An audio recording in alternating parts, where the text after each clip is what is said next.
మనకు స్వాతంత్రం వచ్చి 75 సంవత్సరాలు అయింది. మనము పాకిస్తాన్ తోటి ఎప్పటికీ బాధలు పడుతూనే ఉన్నాం. ఉగ్రవాదులతో వాళ్ళు పోషిస్తూనే ఉన్నారు.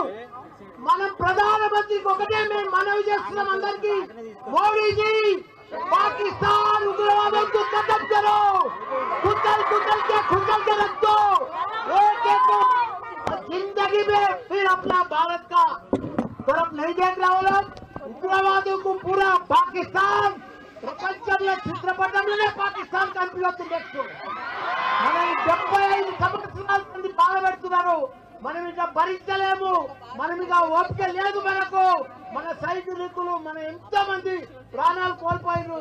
ఈ రోజు కూడా మన తెలుగు బిడ్డ మురళీ నాయక్ గారు చనిపోయారు. ఆయనకు కూడా పెద్ద ఎత్తున సంతానం. ఆయన మనం ఎంత ఇచ్చినా ఆయన లోటు తీర్చలేము. ఆయన కుటుంబానికి కూడా చెప్తున్న మనం మాత్రం ఇప్పుడు వదిలేదే లేదు. మన భారత సైనికులకు మొత్తం ధైర్యంగా మేము డాక్టర్లము, ఇంజనీర్లము, ప్రొఫెసర్లము, లీడర్లము, మా టీఆర్ఎస్ పార్టీ మొత్తం మీకు మద్దతు ఇస్తుంది. మీరందరూ కూడా పోరాడి ఆ ఉగ్రవాదులను మొత్తం ఖతం చేయాలని కోరుకుంటున్నా. జై జవాన్.